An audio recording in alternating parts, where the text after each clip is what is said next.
Hello everyone, good morning all of you. सभी को राम राम, नमस्कार, राधे राधे। सभी का स्वागत है डिजिटल एनसीईआरटी में। आज हम करने वाले हैं 11th क्लास की पॉलिटिकल साइंस को स्टार्ट। उससे पहले मैं बता दूं कि ये दो किताबें दी गई हैं। पॉलिटिकल साइंस 11th में दो किताबें हैं, जिसमें पहली किताब में हम पढ़ेंगे राजनीतिक सिद्धांत के बारे में। राजनीतिक सिद्धांत एक परिचय, यानी कि इसमें जो विचार हैं, पॉलिटिकल थ्योरीज दी गई हैं, विचार दिए गए हैं कि इसमें हम क्या क्या चीज़ें पढ़नी चाहिए, क्या क्या चीज़ें होनी चाहिए लाइफ में। समानता, किस प्रकार से सभी को समान अधिकार दिए जाने चाहिए, अधिकार क्यों जरूरी होते हैं, स्वतंत्रता क्या होती है, ये सारी चीज़ें कि राजनीति के पीछे की जो चीज़ें होती है ना, वो हमें सिखाती हैं राजनीतिक सिद्धांत वाली बुक। और सेकंड बुक है भारत का संविधान। इसमें हम पढ़ने वाले हैं कि संविधान जो व्यवहार में जो चीज़ें लाई गई हैं, अभी जो सरकार है वो किस प्रकार से काम करती है, किस प्रकार से स्वतंत्रता दी गई है सभी को, किस प्रकार के अधिकार सबको दिए गए हैं, देश किस प्रकार से बना है, संविधान किस प्रकार से बना है, बैठक जो हुई थी वो किस प्रकार से हुई थी, राज्य किस प्रकार से काम करता है, ये राज्य सरकार, केंद्र सरकार, ये सारे विषय जो हैं वो इसमें निहित है। इसमें हम पढ़ने वाले हैं ये सारी चीज़ें किस प्रकार से काम करती हैं फिलहाल। लेकिन इसमें हम पढ़ेंगे कि सरकार को किस प्रकार से काम करना चाहिए वो चीज़ें बताता है कि इस तरह की से सरकार होनी चाहिए, इस तरह के अधिकार लोगों को मिलने चाहिए, इस तरह से उनको स्वतंत्रता देनी चाहिए, किसी के साथ में न्याय होना चाहिए, किसी के साथ भी अन्याय नहीं होना चाहिए। ये सारी चीज़ें जो सोच होती है पीछे की दिमाग में चलने वाली, वो सारी चीज़ें इसमें पहली किताब में पढ़ने वाले हम। तो आज हम इसको स्टार्ट करने वाले हैं। इसका पहला चैप्टर है राजनीतिक सिद्धांत, यानी एक परिचय के रूप में। तो चलिए स्टार्ट कर लेते हैं वीडियो को। वीडियो अच्छी लगे, जानकारी अच्छी लगे तो लाइक ज़रूर कर दिया करो वीडियो को। कहने वाली ये कोई बात नहीं है कि बार बार कहना पड़े। पहली बुक है राजनीतिक सिद्धांत एक परिचय, पहला चैप्टर। सेकंड है स्वतंत्रता, थर्ड है समानता, फिर है फोर्थ चैप्टर है सामाजिक न्याय, फिर अधिकार, नागरिकता, राष्ट्रवाद और धर्मनिरपेक्षता। अभी जो बुक है उसमें 9th और ये जो 10th चैप्टर है शांति और विकास, इनको हटा दिया गया है। इनमें से कोई भी क्वेश्चन वगैरह नहीं पूछे जाते हैं आजकल, क्योंकि इनको हटा दिया गया है। एनसीईआरटी में कुछ चेंज किए हैं उस टाइम पे। तो आज हम पहले चैप्टर को स्टार्ट कर लेते हैं, राजनीतिक सिद्धांत एक परिचय के रूप में। चलिए, मनुष्य दो मामलों में अद्वितीय है। मनुष्यों के पास में क्या क्या चीज़ें हैं? एक तो है उनके पास विवेक, और दूसरा है अपनी गतिविधियों में उसे व्यक्त करने की योग्यता। यानी कि उनके पास इस तरह से सोचने की शक्ति है, और जो अपनी सोचने की क्षमता है उसको दूसरों के सामने प्रकट करना, किसी भी गतिविधि से कोई भी कार्य करके उसे दिखाना कि मेरे पास ये योग्यता है, मैं इस काम को करने के लायक हूँ, इस योग्य हूँ, ये सारी चीज़ें बताना, समझाना, ये सारी चीज़ें मनुष्य के पास है। उसके पास में भाषा का प्रयोग और एक दूसरे से संवाद करने की क्षमताएं भी होती हैं।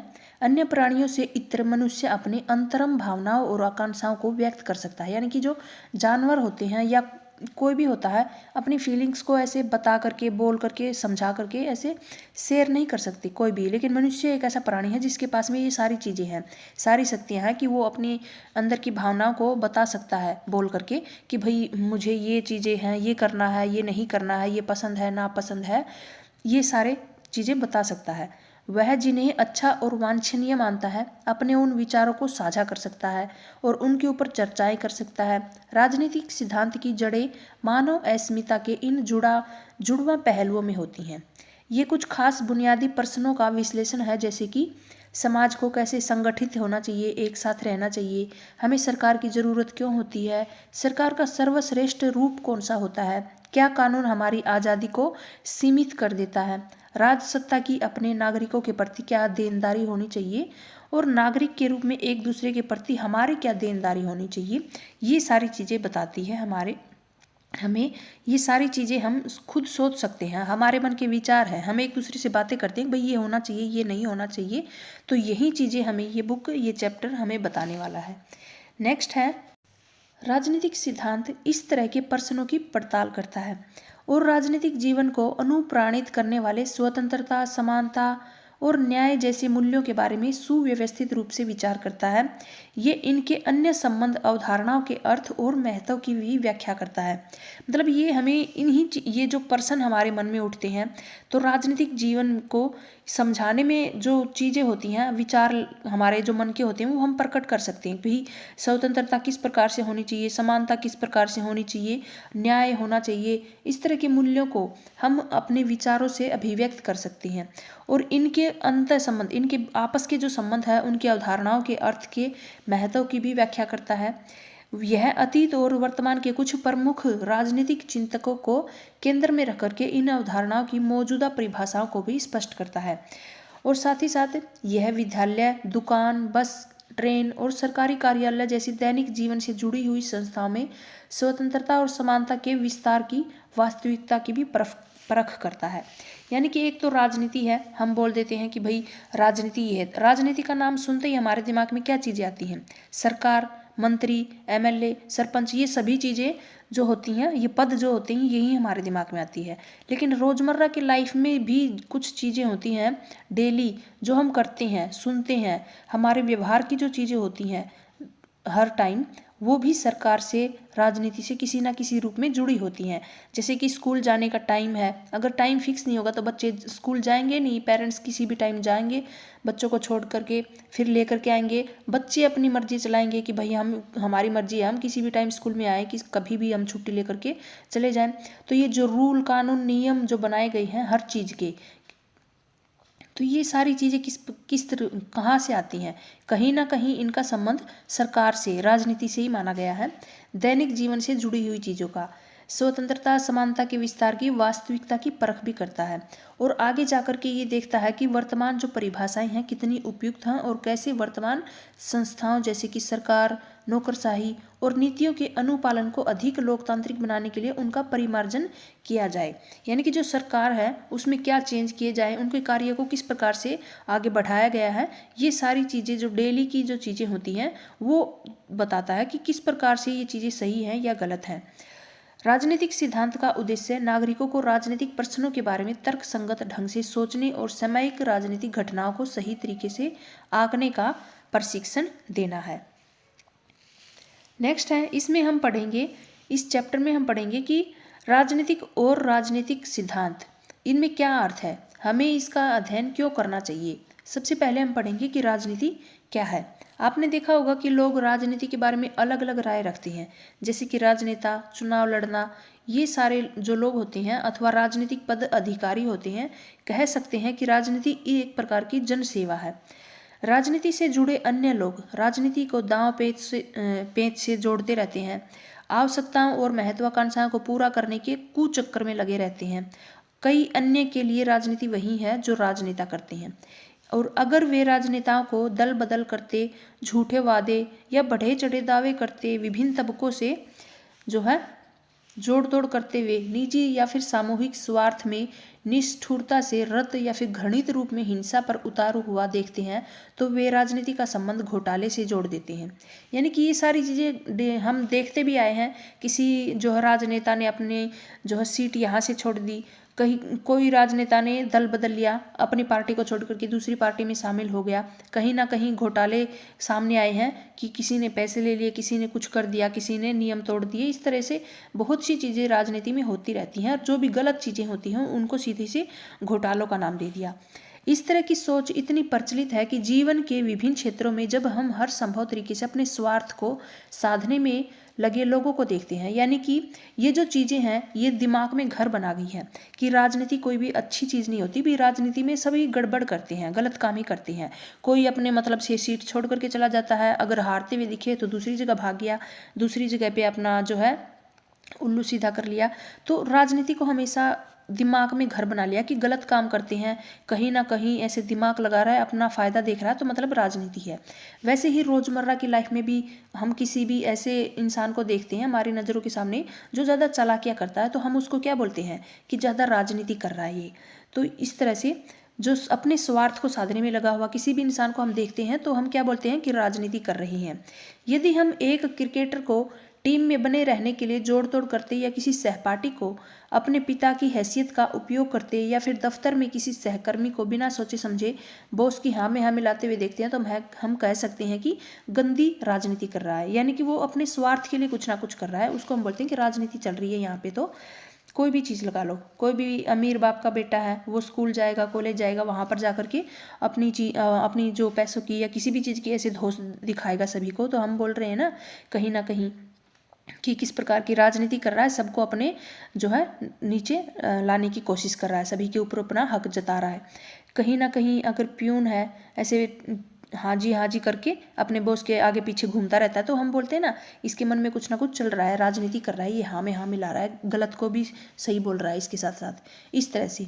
तो ये जो काम धंधे अपना जो स्वार्थ देखते हैं, इन सभी धंधों में मोह भंग होने पर हम राजनीति से हताश हो जाते हैं और हम कहने लगते हैं कि मुझे राजनीति में रुचि नहीं है और मैं राजनीति से दूर रहता हूँ। अगर कोई भी चीज़ कहीं पर भी हमें गलत दिखाई देती है और हम उसका साथ दे देंगे तो लोग बोलेंगे कि राजनीति कर रहा है। अगर हम बोल दें कि हमें ये चीज़ें बिल्कुल भी सही नहीं लगती, भाई हमें भले ही हमारा नुकसान होता रहे, हमें सही रास्ते पे चलना है, ये सभी राजनीति वगैरह में मुझे नहीं फंसना, तो ये हम ऐसे बोलते हैं। तो राजनीति हमारे डेली लाइफ में भी इफेक्ट डालती है कि किस प्रकार से सारी चीज़ें करनी चाहिए या नहीं करनी चाहिए। केवल साधारण लोग ही राजनीति से निराश नहीं है, बल्कि इससे लाभान्वित होने और विभिन्न राजनीतिक दलों को चंदा देने वाले व्यवसायी, उद्यमी और अपनी मुसीबतों के लिए आए दिन राजनीति को कोसते रहते हैं। कुछ बड़े लोग भी होते हैं जो राजनीति से परेशान होते हैं, क्योंकि सभी लोग गलत नहीं होते, सभी सही भी नहीं होते। इस प्रकार से सिनेमा के कलाकार भी अक्सर राजनीति की बुराई करते हैं। कुछ सिनेमा कलाकार जो हीरो वगैरह देखे होंगे आपने, वो सिनेमा जो राजनीति की बुराई करते हैं पहले, और फिर थोड़े से फेमस हो जाएंगे, फिर उनको किसी ना किसी पार्टी से बुलावा आएगा, वो चले जाएंगे वहाँ पर और फिर उसी के गुणगान गाने लगेंगे जिसकी पहले बुराई कर रहे थे। ये अलग बात है कि जैसे ही वे इस खेल में शामिल होते हैं वैसे ही वे अपने इस खेल की ज़रूरत के अनुसार ढाल लेते हैं, यानी कि खुद ही उसमें शामिल हो गए पार्टी में और फिर उसके वाह करने लगे जा करके। इस प्रकार से हमारा सामना राजनीति की परस्पर विरोधी छवियों से होता है। क्या राजनीति अवांछनीय गतिविधि है जिससे हमें अलग रहना चाहिए या फिर पीछा छुड़ा लेना चाहिए, या फिर ये इतनी सी उपयोगी गतिविधि है कि बेहतर दुनिया बनाने के लिए हमें इसमें निश्चित ही शामिल होना चाहिए? कि हमें क्या करना चाहिए? क्या ये इतनी खराब है कि हमें इसके आसपास जाना ही नहीं चाहिए, राजनीति के जिक्र ही नहीं करना चाहिए, या फिर इसको सुधारने के लिए, फ्यूचर में कुछ चेंज लाने के लिए हमें इसमें शामिल होना चाहिए? वो आपके अपने विचार हैं। ये दुर्भाग्यपूर्ण है कि राजनीति का संबंध किसी भी तरीके से निजी स्वार्थ साधने के धंधे से जुड़ गया है, यानी कि किसी को भी अपना कोई भी काम पूरा करना हो, राजनीति में जाके जुड़ जाओ। हमें समझने की जरूरत है कि राजनीति किसी भी समाज का महत्वपूर्ण और अविभाज्य अंग है। महात्मा गांधी ने एक बार टिप्पणी की थी कि राजनीति ने हमें सांप की कुंडली की तरह जकड़ रखा है और इससे जूझने के सिवाय कोई अन्य रास्ता नहीं है। तो यहाँ पर सारी चीज़ों को छोड़ करके ये लाइन इंपॉर्टेंट है, क्योंकि ये जो लाइन दी गई है क्वेश्चन में बना करके पूछ लेगा कि ये किसका कथन है, किसने कहा है ये बात। तो सांप की तरह जकड़ी हुई कुंडली मार के सांप बैठता है ना जकड़ के, उस तरह से कहा है राजनीति सांप की कुंडली मार करके बैठे हुए है, इस तरह से सांप जकड़ के रखा राजनीति ने हम सबको। किसने कहा? ये महात्मा गांधी ने। और राजनीतिक संगठन और सामूहिक निर्णय के किसी ढांचे के बगैर कोई भी समाज जिंदा नहीं रह सकता। जो समाज अपने अस्तित्व को बचाए रखना चाहता है उसके लिए अपने सदस्यों की विविध जरूरत और हितों का ख्याल रखना आवश्यक होता है। परिवार, जनजाति और आर्थिक संस्थाओं जैसी अनेक सामाजिक संस्थाएं लोगों की जरूरत और आकांक्षाओं को पूरा करने में सहायता करने के लिए पनपी हैं। परिवार भी एक संस्था ही है, सभी मिलजुल करके वहाँ रहते हैं। साथ ही साथ और भी जनजाति हैं, समुदाय बन गए, कस्बे बन गए, परिवार बन गए, इस तरह से आर्थिक संस्थाएं बन गई, सामाजिक संस्थाएं, ये लोगों की ज़रूरत के अनुसार बनी है। ऐसी संस्थाएं हमें साथ साथ रहने के उपाय खोजने और एक दूसरे के प्रति अपने कर्तव्यों को कबूलने में मदद करती हैं। इन संस्थाओं के साथ सरकारें भी महत्वपूर्ण भूमिकाएं निभाती हैं। सरकारें किस प्रकार से, कैसे बनती और कैसे कार्य करती हैं, ये राजनीति में दर्शाने वाली महत्वपूर्ण बातें होती हैं। सरकार भी कहीं ना कहीं इन चीज़ों को जोड़कर रखने में हमारी मदद करती है। लेकिन राजनीति सरकार के कार्यकलापों तक ही सीमित नहीं होती, बल्कि सरकारें जो भी करती हैं वो प्रासंगिक होता है, क्योंकि अब लोगों के जीवन को भिन्न भिन्न तरीकों से प्रभावित करता है। और हम देखते हैं कि सरकारें हमारी आर्थिक नीति, विदेश नीति और शिक्षा नीति को भी निर्धारित करता है। सरकार क्या क्या चीज़ें निर्धारित कर सकती है? आर्थिक नीति हो गई, विदेश नीति, शिक्षा नीति, ये सारी नीतियों को कौन प्रभावित करता है? सरकार। ये नीतियाँ लोगों के जीवन को उन्नत करने में सहायताएं करती हैं, लेकिन एक अकुशल और भ्रष्ट सरकार लोगों के जीवन और सुरक्षा को संकट में डाल सकती है। यानी कि अगर सरकार सही है तो ये सारी चीज़ें अच्छे से लोगों के लिए काम करेंगी। अगर ये सरकार ही भ्रष्ट हो गई तो सारी चीज़ें सरकार जो है आम जनता को संकट में भी डाल सकती हैं। किस प्रकार से? अगर सत्तारूढ़ सरकार जातीय और सांप्रदायिक संघर्ष को हवा देती है तो बाजार और स्कूल बंद हो जाएंगे। इस प्रकार से इससे हमारा जीवन अस्त व्यस्त हो जाएगा और हम अत्यंत जरूरी चीज़ें भी नहीं खरीद पाएंगे। बीमार लोग जो है अस्पताल नहीं जा पाएंगे, स्कूल की समय सारणी को प्रभावित हो जाएगी और पाठ्यक्रम पूरा ही नहीं हो पाएगा, और हमें परीक्षा के लिए अतिरिक्त कोचिंग या फिर उसके लिए कोई भी ट्यूशन फीस चुकानी पड़ेगी पढ़ने के लिए। दूसरी ओर सरकार अगर साक्षरता और रोजगार बढ़ाने की नीतियां बनाती है तो हम अच्छे स्कूल में जाने और बेहतर रोजगार पाने के अवसर मिल सकते हैं। अगर सरकार अपना कार्य अच्छे से नहीं करेगी, रूल जो है नियम बनाए हैं उनको अच्छे से सरकार को खुद को भी फॉलो करने हैं और सामने वाले भी फॉलो करें, वो सारी चीज़ें उनके लिए बनाई गई है। सही तरीके से सही जो है नीति चलाई गई है, अगर सभी लोग उसका सही से पालन करेंगे तो ही सारी चीज़ें जो है लय में चलती रहेंगी। एक जगह पर कुछ भी गड़बड़ हुई, सरकार ने कुछ भी भ्रष्टाचारी की, कुछ भी गलत किया, कहीं पर भी पैसे लेकर के कुछ भी चीज़ आगे बढ़ाई। जैसे सरकार क्या करती है, कई बार ये होते हैं ना कि पैसे लेकर के जॉब दे दिया किसी को, ये सारी चीज़ें क्या होती है, जो गरीब होते हैं वो गरीब रह जाते हैं, जो पैसे वाले होते हैं वो पैसे दे करके उनके पास जॉब आ जाती है, वो और अमीर हो जाते हैं। तो इस तरह से जो असमानताएं हैं वो भी बनी रहती हैं कई बार। तो ये सारी चीज़ें किस में आती हैं? वो सारी चीज़ें सरकार में ही शामिल होती हैं। फिर है नेक्स्ट, सरकार की कार्रवाइयों को हम पर कार्रवाई जो भी सरकार कार्य करती है, कोई भी नियम बना दिया, कोई भी जो है नए और चीज़ें लेकर के आ गई, उसका हमारे जीवन पे काफ़ी असर होता है। हम सरकार के कामों में खूब दिलचस्पी लेते हैं। कुछ चीज़ें जैसे महंगी हो गई, सरकार ही महंगी करती है, सरकार ही सस्ती करती है किसी भी चीज़ को लेकर के, तो उनसे हमारे डेली के जो जीवन होता है उसके ऊपर भी काफ़ी असर होता है हर चीज़ को। तो हम हर चीज़ में दिलचस्पी लेते हैं कि अभी सरकार क्या काम कर रही है। हम संस्थाएं बनाते हैं और जो अपनी मांगे जोड़ने के लिए प्रचार अभियान भी चलाते हैं। अगर हमारे अभी भर्तियां नहीं निकल रही हैं तो सभी मिलकर के क्या करेंगे कि हमें भर्तियां निकाल के दो, हमारे पास CTET क्लियर है, ATET क्लियर है, लेकिन उससे आगे क्या, हमारी एज निकलती जा रही है, भर्तियां नहीं निकल रही है। तो उसके लिए क्या करते हैं लोग, अपनी ज़रूरत के हिसाब से मोर्चे निकालते हैं, अभियान करते हैं। हम दूसरों से बातचीत करते हैं और सरकार के निर्धारित लक्ष्यों को आकार देने का भी प्रयास करते हैं। जब हम सरकार की नीतियों से असहमत होते हैं तो हम विरोध करते हैं। अगर सरकार कोई ऐसा नियम कानून बनाती है तो और जो कि जनता को पसंद नहीं आता तो उसका भी विरोध करते हैं एक साथ होकर। वर्तमान कानून को बदलने के लिए अपनी सरकारों को राजी करने हेतु प्रदर्शन या आयोजित भी करते हैं। साथ ही साथ इसके साथ ही हम अपने प्रतिनिधियों की गतिविधियों पर जोश के साथ वाद विवाद विचार विमर्श करते हैं कि भ्रष्टाचार बढ़ गया है या फिर घटा है। हम पूछते हैं कि क्या भ्रष्टाचार को जड़ से मिटा सकते हैं, क्या किसी खास समूह के लिए आरक्षण न्याय संगत है या नहीं है। हम ये समझने का प्रयास करते हैं कि क्यों कोई पार्टी और नेता चुनाव जीतते हैं, और इस तरीके से हम मौजूद अव्यवस्था और पतन के तर्क संगत कारण तलाशते हैं और एक बेहतर दुनिया को रचने की आकांक्षा करती हैं। मतलब हम ये सोचते हैं कि भ्रष्टाचार कितना हो गया है। हम आपस में बातचीत करते हैं कि अभी जो चीज़ें हैं, अभी जो कुछ भी हुई, कुछ भी नया कानून बना है, इससे जनता को कितना फ़ायदा होगा, गरीबों को कितना फ़ायदा होगा, अमीरों को कितना फ़ायदा होगा। इन सभी से हम ये अंदाज़ा लगा सकते हैं कि भाई कहीं ना कहीं ये सरकार अपने फ़ायदे के लिए कर रही है। कुछ चीज़ें होती हैं जो सरकार हमेशा अपने लिए करती है और उसमें दिखावा करती है कि ये सारी चीज़ें हमने जनता के लिए की हैं। फिर कुछ जो है समूह बनाए हैं जिसमें आरक्षण दिया गया है, जो है जाति के हिसाब से दिया गया हो, धर्म के हिसाब से दिया गया हो, तो क्या वो न्यायपूर्ण है? क्या सभी को समान अधिकार मिलने चाहिए, या जाति के हिसाब से सभी को छूट मिलनी चाहिए? किसी को 10% की छूट दे दी, किसी को 5% की दे दी, इस प्रकार से। तो किसी को नंबर्स की छूट दे दी, किसी को एज की छूट दे दी। हर चीज़ में इस तरह से अलग अलग आरक्षण के रूप में कुछ चीज़ें दी गई है। तो क्या ये सारी चीज़ें जो है सही है, गलत हैं? ये सारी चीज़ों के ऊपर हम विचार करते हैं। साथ ही है कि राजनीति का जन्म इस तथ्य से होता है कि हमारे और हमारे समाज के लिए क्या उचित है, क्या वांछनीय है और क्या नहीं।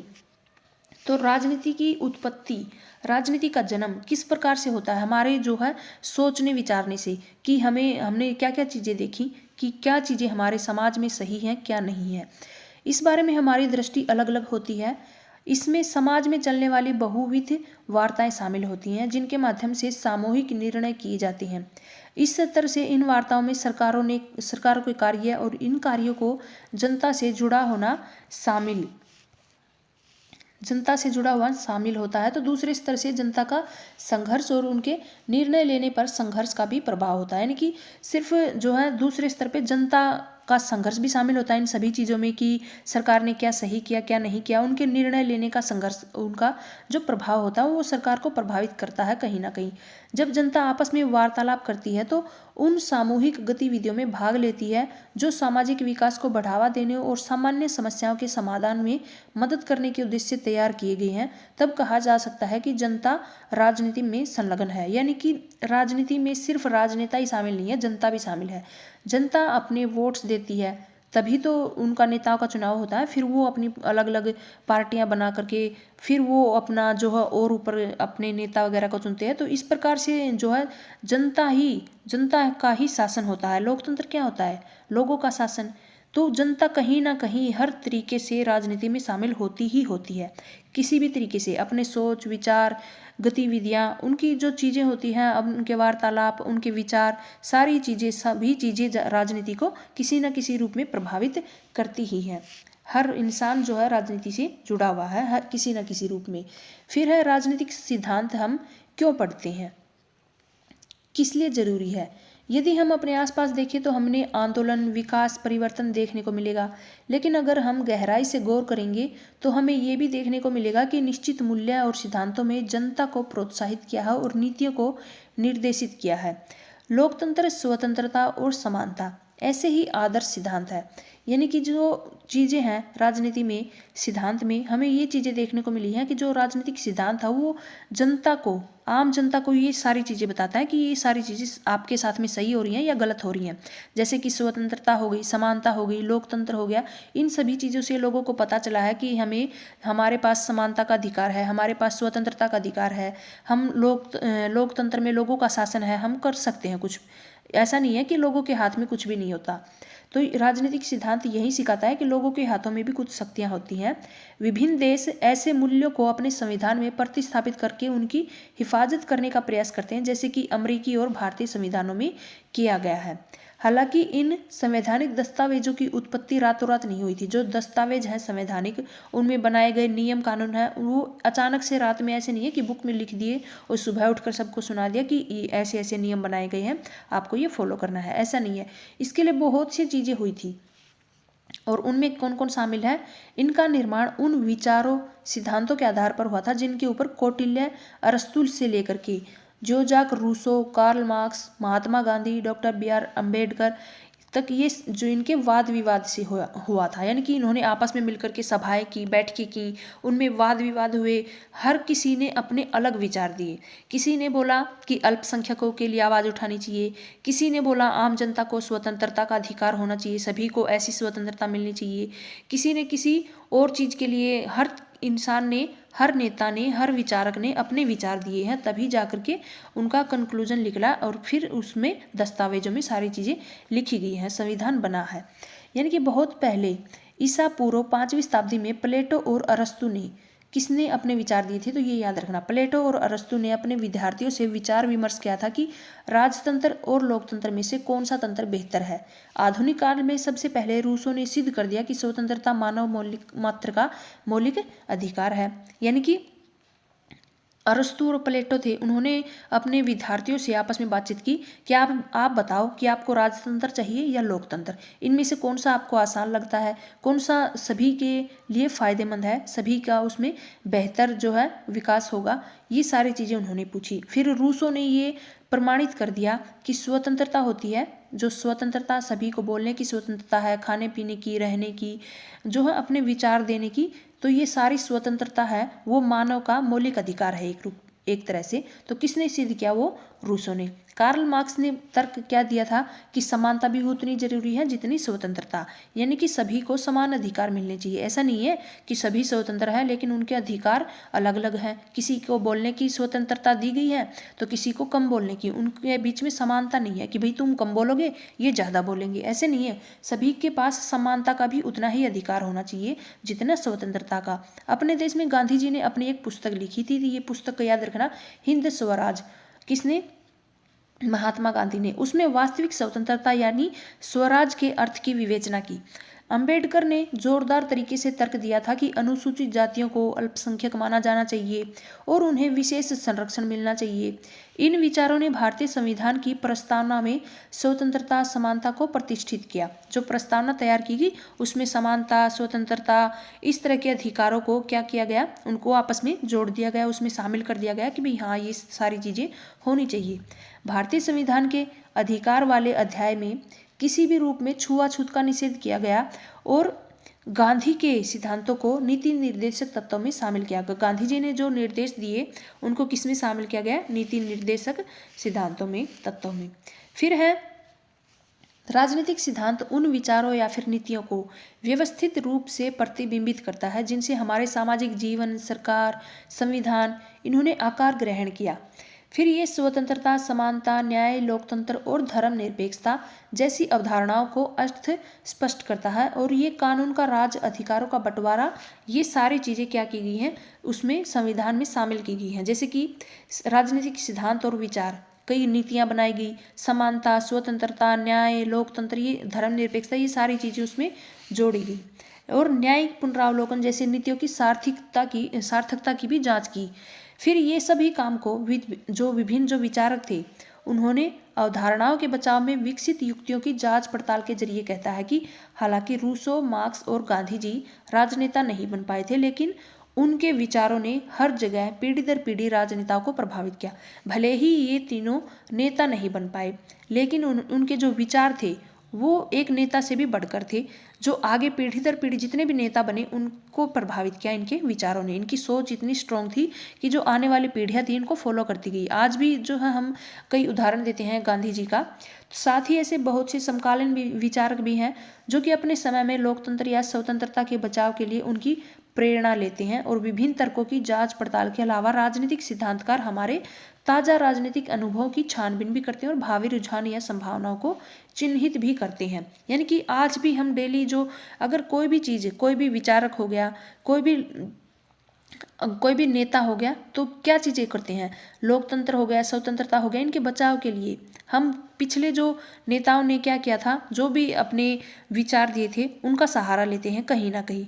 आज भी हम डेली लाइफ में कुछ चीज़ें होती हैं, कहीं पर भी हम अगर कहीं पर जा कर के कोई भी भाषण वगैरह होता है वहाँ देते हैं सही के लिए, तो हम किसी ना किसी ऐसे नेता का पीछे की जो चीज़ें होती हैं उनका एग्जाम्पल उठा करके ले, उदाहरण के तौर पर सभी को समझाते हैं। आज भी इनको याद किया जाता है और सिर्फ इसलिए नहीं याद किया जाता कि ये नेता बने, इसलिए याद किया जाता है इनकी जो स्ट्रॉन्ग जो इन्होंने विचार दिए थे अपने, वो ही इतने स्ट्रॉन्ग थे कि वो आज तक चलते ही जा रहे हैं, पीढ़ी दर पीढ़ी कभी ख़त्म ही नहीं हुए हैं। फिर है, लेकिन क्या ये सभी अब हमारे लिए प्रासंगिक हैं? क्या ये हम सभी हमारे लिए अभी भी हैं? क्या अब हम स्वतंत्रता और लोकतंत्र प्राप्त नहीं कर चुके? हमें अभी जो है स्वतंत्रता मिली है पूर्ण रूप से। आप देखोगे कि किसी ना किसी रूप में हम स्वतंत्र हैं। हम बोल सकते हैं मैं यहाँ पर बैठ करके वीडियो बना रही हूँ, ये मेरी स्वतंत्रता है, मेरे को कोई नहीं रोक सकता। आप वीडियो वहाँ से देख रहे हो, आपको कोई नहीं रोक सकता। हर चीज़ की स्वतंत्रता है, आपको बोलने की स्वतंत्रता है, आपको सुनने की, देखने की, हर चीज़ की आपको स्वतंत्रता मिली है। और यही चीज़ें ऐसी हमें इतनी आसानी से नहीं मिली, इसके लिए बहुत सी चीज़ें पहले की गई हैं, तब जा कर के हमें ये बैठे बिठाए बहुत सी चीज़ें आसानी से मिल रही हैं। क्या सचमुच में स्वायत्त और स्वतंत्रता है? हालांकि स्वतंत्रता और समानता से संबंधित प्रश्नों का उठना अभी बंद नहीं हुआ है, क्योंकि बहुत सी चीज़ें ऐसी होती हैं जहाँ पर हमें फील होता है कि हमें तो स्वतंत्रता मिली हुई है ना, तो हम ऐसा क्यों नहीं कर सकते, क्यों नहीं, कुछ ना कुछ चीज़ें हमें ऐसे रोक देती हैं। ऐसा इसलिए है कि स्वतंत्रता, समानता और लोकतंत्र से संबंधित मुद्दे सामाजिक जीवन के अनेक मामलों में उठते रहते हैं और विभिन्न क्षेत्रों में अलग अलग रफ्तार से उनकी बढ़ोतरी हो रही है। उदाहरण के लिए हम समझें तो राजनीतिक क्षेत्र में समानता समान अधिकारों के रूप में बनी है। यानी कि सभी को समान अधिकार मिलने चाहिए, उसी को समानता का जो है रूप दिया है। लेकिन यह आर्थिक और सामाजिक क्षेत्रों में उचित प्रकार से नहीं है। अगर हम किसी भी आर्थिक मामले में देखें तो कहीं कुछ लोग हैं जो बिल्कुल झोपड़ी झुग्गियों में रहते हैं, कुछ लोग ऐसे हैं जो महलों में रहते हैं। तो आर्थिक रूप से हम देखें तो समानता सभी को नहीं मिली, लेकिन कानूनी रूप से देखें तो सभी के पास समानता है, समान अधिकार है। लेकिन उनके लिए भी उन्होंने रूल बना दिए, नियम बना दिए कि इसके पास में ये चीज़ें होनी चाहिए। कुछ भी चीज़ें जो है, कुछ भी कोई भी डॉक्यूमेंट लगा देते हैं, किसी के पास वो चीज़ें नहीं है तो वो कहीं ना कहीं पीछे रह ही जाती हैं, भले ही वो उसके लिए एलिजिबल हो। लोगों के पास समान राजनीतिक अधिकार हो सकते हैं, लेकिन हो सकता है कि समाज में उनके साथ जाति या फिर गरीबी के कारण अभी भी भेदभाव होता हो। यानी कि राजनीति के नज़रिए से सभी लोग समान है, लेकिन कहीं ना कहीं कोई गरीब है, कोई किसी की जाति अलग है, तो उनके साथ में भेदभाव होता है। संभव है कि कुछ लोगों को समाज में विशेष अधिकार प्राप्त हो गए हैं, वहीं पर कुछ लोग दूसरी बुनियादी आवश्यकताओं से भी वंचित हो। कुछ लोग तो इतने अधिकार प्राप्त कर लिए हैं कि कहीं पर भी जा सकते हैं, कुछ लोग हैं जो घर से ही नहीं निकल सकते, उनको तो इतने भी अधिकार नहीं है। तो इस तरह से ऐसा नहीं है कि सभी, हमने बोल दिया कानून के रूप में सभी समान है, लेकिन बहुत सी चीज़ों में ऐसे होते हैं कि कुछ लोगों के पास वो समानता नहीं होती, वो अधिकार नहीं होते जो दूसरे के पास होते हैं। कुछ लोग अपना मनचाहा लक्ष्य पाने में सक्षम होते हैं, जबकि कई लोग भविष्य में अच्छा रोजगार पाने के लिए जरूरी स्कूल में पढ़ाई करने में भी अक्षम होती है। उनके लिए स्वतंत्रता अभी दूर का सपना होती है। बहुत से गरीब होते हैं जिनके पास में पढ़ने के लिए उतने पैसे नहीं होते, फिर उनको ऐसे नहीं बोल सकते कि हमारा समान अधिकार है, हमें स्कूल में पढ़ना है। उनके लिए भाई उन्होंने कानून बना दिए, नियम बना दिए, बहुत सी फीस वगैरह लगा दी, तो वो नहीं पढ़ सकते। कुछ लोगों के पास इतने पैसे होते हैं कि दूसरे देश में जाकर के पढ़ाई करके आ रहे हैं, वहीं पर जाकर के सेटल हो जाते हैं, पैसे कमाते हैं। तो बहुत सी चीज़ें सभी के लिए लागू नहीं होती। समानता बस बोलने के लिए हो गई, कुछ चीज़ों में समानता नहीं दिखती। दूसरे, हालांकि हमारे संविधान में स्वतंत्रता की भी गारंटी दी गई है, फिर भी हमें हरदम नई व्याख्याओं का सामना करना पड़ता है। यानी कि संविधान में बोल दिया कि सभी को स्वतंत्रता का अधिकार है, लेकिन हमारे सामने नई नई चुनौतियाँ आती हैं जिससे हमें फील होता है कि हमारे पास स्वतंत्रता नहीं है।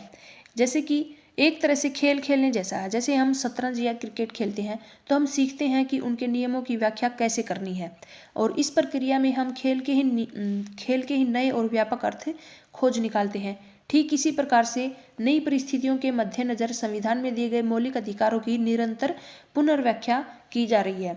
इसकी एक वानगी तो यही है कि आजीविका के अधिकार को जीवन के अधिकार में शामिल करने के लिए अदालतों द्वारा उनकी पुनः व्याख्या की गई है, और सूचना के अधिकार की गारंटी एक नए कानून द्वारा की गई है। साथ ही साथ समाज बार बार इन चुनौतियों का सामना करता है और इस क्रम में नई व्याख्याएं पैदा करता है। इसका क्या मतलब है?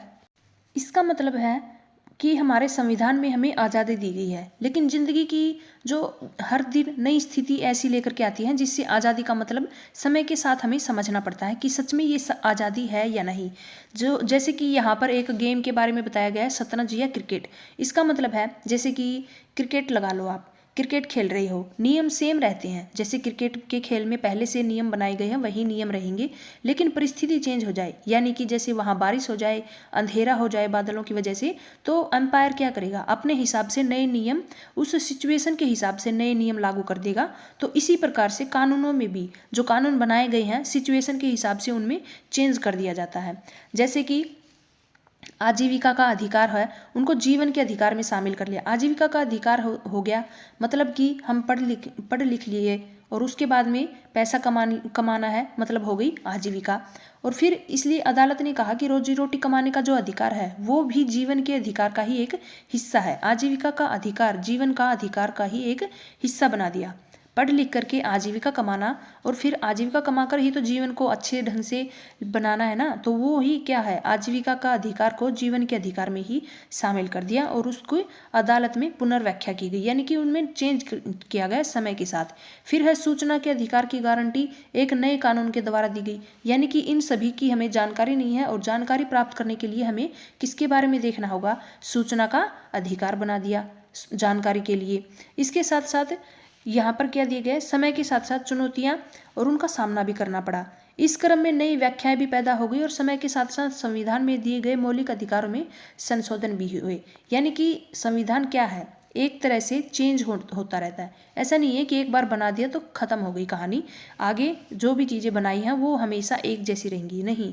समय के साथ बदलता है, नई नई तकनीकें आती हैं, नई समस्याएं आती हैं, उनके हिसाब से उनको चेंज करना पड़ता है। उनका हर चीज़ का अर्थ भी अलग हो जाता है उस टाइम पे, थोड़ा थोड़ा उसको आगे बढ़ा दिया जाता है, उसका विस्तार भी किया गया है और उसमें संशोधन का मतलब उसमें चेंज भी किए गए हैं। न्यायिक व्याख्याएं और सरकारी नीतियां नई समस्याओं का सामना करने के लिए बनाई गई हैं। यानी कि संविधान हमें जीने का एक तरीका बताता है जो कि समय के साथ साथ चलता है। ऐसा नहीं है कि एक बार बना दिया संविधान को और फिर हमें वही नियमों को फॉलो करना पड़ेगा, क्योंकि उनमें समय के साथ चेंज होता है। तीसरे, जैसे जैसे हमारी दुनिया बदल रही है, हम आज़ादी पर संभावित खतरों के नए नए आयामों की भी खोज कर रहे हैं। उदाहरण के लिए वैश्विक संचार तकनीकी दुनिया भर में आदिवासी संस्कृति या जंगल की सुरक्षा के लिए सक्रिय कार्यकर्ताओं का एक दूसरे से तालमेल करना आसान बना रही है। वैसे ही इसने आतंकवादियों और अपराधियों को भी अपना नेटवर्क कायम करने की क्षमताएं दी हैं। जो चीज़ें हमारे लिए पॉजिटिव हैं, कहीं ना कहीं उस चीज़ में नेगेटिविटी भी होती है। जैसे कि आदिवासी है, संस्कृति है, वो जंगल की सुरक्षा के लिए सक्रिय मान ली, लेकिन वो जंगल है सिर्फ आदिवासियों के लिए ही सक्रिय नहीं है, उसमें जंगलों में रहने के लिए फिर आतंकवादियों के लिए भी वो जंगल सक्रिय हो गया। कहीं ना कहीं उसमें नेगेटिविटी भी आ गई, नेटवर्क हो गया, उन सभी को कायम करने की भी क्षमता जंगलों ने उनको दी है। इसके अलावा भविष्य में इंटरनेट द्वारा व्यापार में बढ़ोतरी तय की गई है। इसका अर्थ है कि वस्तुओं अथवा सेवाओं की खरीद के लिए हम अपने बारे में सूचना ऑनलाइन दे सकते हैं, उनकी सुरक्षा होगी। और इसलिए यूँ तो इंटरनेट जन ही, जिनको अंग्रेजी में इंटरनेट का इस्तेमाल किए जाते हैं, उनको हम बोलते हैं नेटिजन, सरकारी नियंत्रण नहीं चाहते, लेकिन वे भी व्यक्तिगत सुरक्षा और गोपनीयता बनाए रखने के लिए किसी न किसी प्रकार का नियमन जरूरी मानते हैं। यानी कि कोई भी ईमेल है, जीमेल है, हम किसी का भी पासवर्ड वगैरह नहीं जानते। हर किसी के नियम बना दिए कि भाई ऑनलाइन भी कुछ चीज़ें आपकी प्राइवेट रहेंगी, यही सरकारी नियम बना दिए कि ये सारी चीज़ें प्राइवेट होंगी। कोई भी किसी की ऐसे आंतरिक मामलों में घुसेगा तो उसको जैसे सजा दी जाएगी। ये जो है नियम तोड़ना हो गया एक तरह से।